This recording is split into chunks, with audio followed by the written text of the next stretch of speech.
जय माँ दुर्गे। दुर्गा सप्तशती का 7वां अध्याय, चंड मुंड का वध।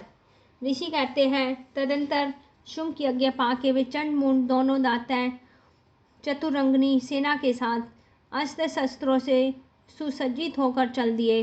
फिर गिरिराज हिमालय के सुवर्ण में ऊंचे शिखर पर पहुंचकर उन्होंने सिंह पर बैठी देवी को देखा।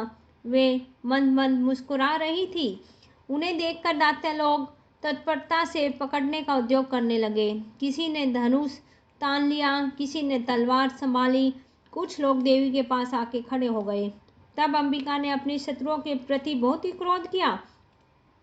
उस समय क्रोध के कारण उनका मुख काला पड़ गया, ललाट में भौहें टेढ़ी हो गई। वहां से तुरंत विकराल रूप मुखी काली प्रकट हुई, जो तलवार और पाश लिए हुए थी। वे विचित्र खटवांग धारण किए हुए और चीते के चमकी साड़ी पहने हुए नर मुंडों की माला से विभूषित थी। उनके शरीर का मांस सूख गया था, केवल हड्डियों का ही ढांचा था जिसमें से वे भयंकर जान पड़ती थी। उनका मुख बहुत ही विशाल था। जीभ लपलाने के कारण वे और भी अधिक डरावनी प्रतीत होती थी। उनकी आंखें भीतर को धसी हुई और कुछ लाल थी। वे अपनी भयंकर गर्जना से संपूर्ण दिशाओं को गुंजा रही थी। बड़े बड़े दैत्यों का वध करती हुई वे कालिका देवी बड़े वेग से दैत्यों पे अपनी सेना के साथ टूट पड़ी और उन सब का भक्षण करने लगी। वे अंकुशधारी महावतों, योद्धाओं और घंटा सहित कितने ही हाथियों को एक ही हाथ से पकड़ के मुंह में डाल लेती थी। इस प्रकार घोड़े, रथ और सैनिकों को मुंह में डाल के वे उन्हें बड़े भयंकर रूप से चबा डालती थी। कितनों के बाल पकड़ लेती थी, कितनों का गला दबा देती थी और किसी को पैर से कुचल डालती थी, किसी को छाती से धक्के दे के गिरा डालती थी। वे असुरों के छोड़े हुए बड़े बड़े अस्त्र शस्त्र मुंह में पकड़ लेती थी। रोष में भर के उनको दांतों से पीस डालती थी। काली ने बलवान और दुरात्मा दैत्यों की सारी सेना को रोन डाला, खाड़ डाली और कितनों को ही मार भगाया। कोई तलवार के घाट उतार दिए गए और कितने ही असुर दांतों के अग्रभाग से कुचले जाने के कारण मृत्यु को प्राप्त हुए। इस प्रकार देवी ने असुरों की सारी सेना को क्षण भर में मार गिराया।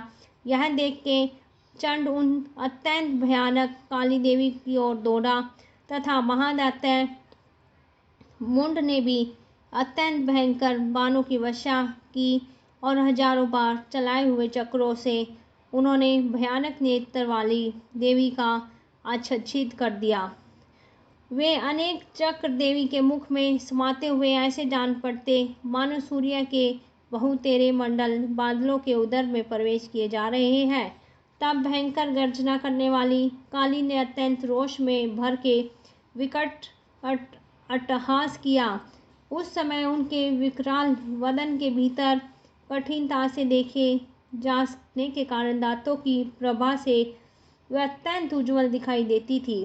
देवी ने बहुत बड़ी तलवार हाथ में ले अहम का उच्चारण करते हुए चंड पे धावा किया और उनके केस पकड़ के उसी तलवार से उनका मस्तक काट डाला।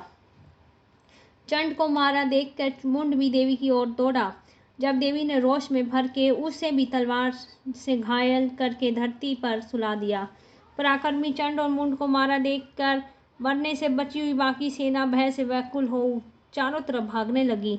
तदंतर काली ने चंड और मुंड का मस्तक हाथ में लेकर चंडिका के पास जाके प्रचंड अट्टहास करते हुए कहा, देवी, मैंने चंड और मुंड नामक दो महापशुओं को तुम्हें भेंट किया है।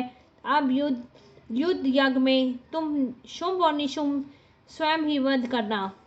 ऋषि बोले, वहां लाए हुए उन चंड और मुंड नामक महादैत्यों को देखकर कल्याणमयी चंडी ने काली से मधुर वाणी में कहा, देवी, तुम चंड और मुंड को मेरे पास लाई हो, इसलिए संसार में चामुंडा के नाम से तुम्हारी ख्याति होगी और इस तरह से दुर्गा सप्तशती का 7वां अध्याय पूरा होता है।